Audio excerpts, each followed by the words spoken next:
I'd like to welcome each and every one of you beautiful people in Webtown to John Delarose Appreciation Week here on Crypto Comics. I am very excited to spend the next few days talking about John Delarose's work and talking with John Delarose. And today we're going to kick it off with a review of Flying Sparks, the very first comic book by John Delarose. Here you see the stunning cover art by Comicsgate legend John Malin, as well as a backup cover by Jethro Morales, who handles all of the interior art for Flying Sparks. There's also some pinup art inside, including this beautiful pinup by Trump Space Force and Black Ops artist Timothy Lim. This graphic novel is 74 pages, and what actually surprised me about it was that it's broken up into 3 chapters. So it's like getting 3 comic books in a trade paperback.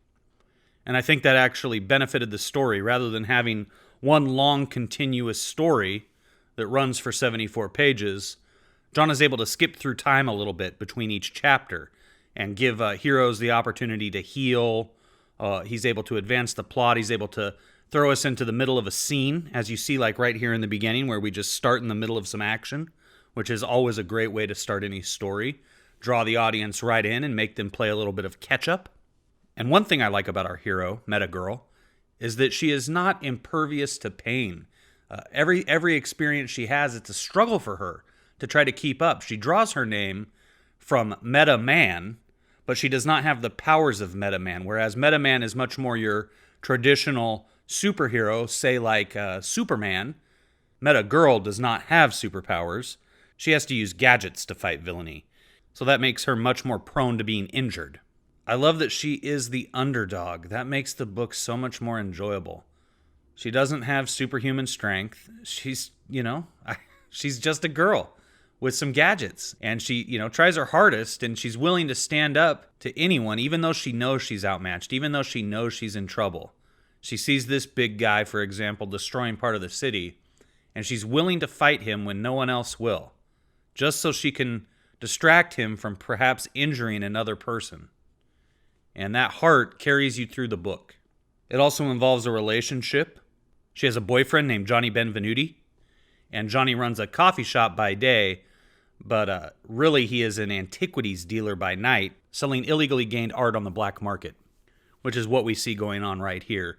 He's in the coffee shop, and this gentleman runs in with a original Rembrandt painting that he's hoping Johnny can help him sell.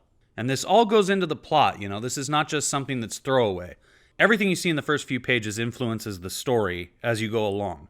And John is a good writer. John is a good writer.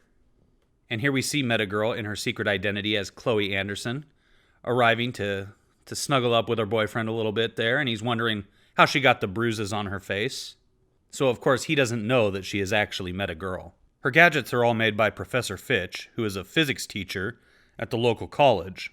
And he's developed an array of gadgets. She has a shock stick. She has anti-gravity boots. He's working on a ray gun throughout this trade paperback.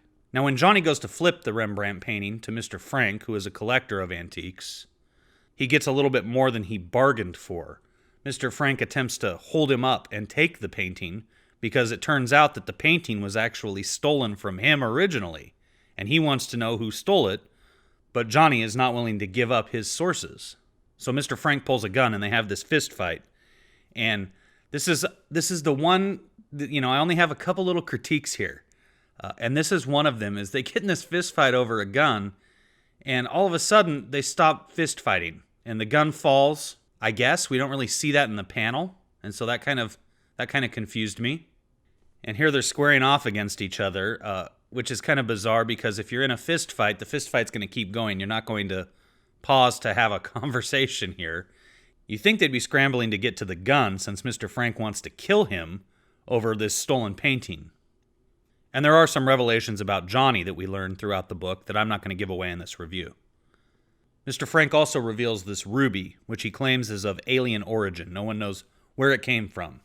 And this, of course, perks up Johnny's ears, and he's very curious to find out more about the ruby.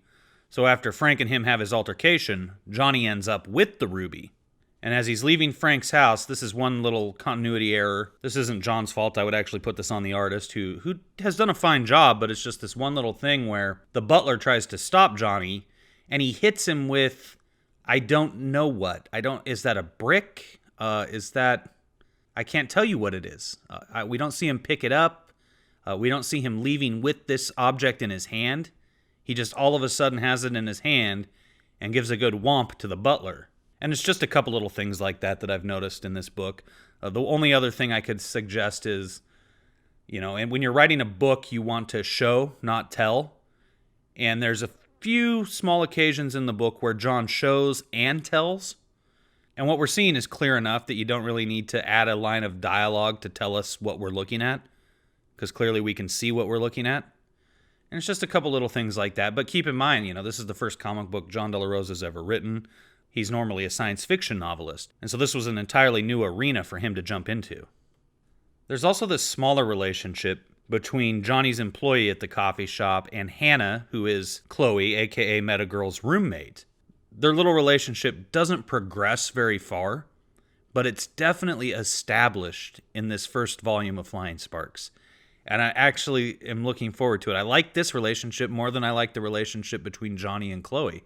I think Hannah's a really cute character, and he seems pretty fun too.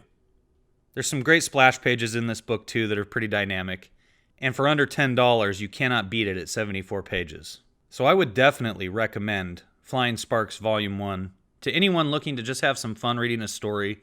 It does end on a cliffhanger, and I am anxiously awaiting Flying Sparks Volume 2, but unfortunately I have to wait because John's next project, which actually is coming out this week on Amazon.com, is the Meta Man Special.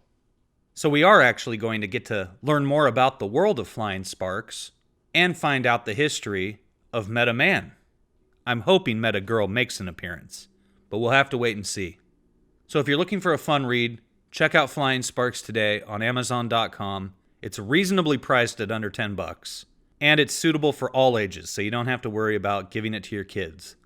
Tomorrow on Crypto Comics, we are going to talk about another John Del Rose publication. It's the comic book based on the science fiction novel, The Ember War. So stay tuned.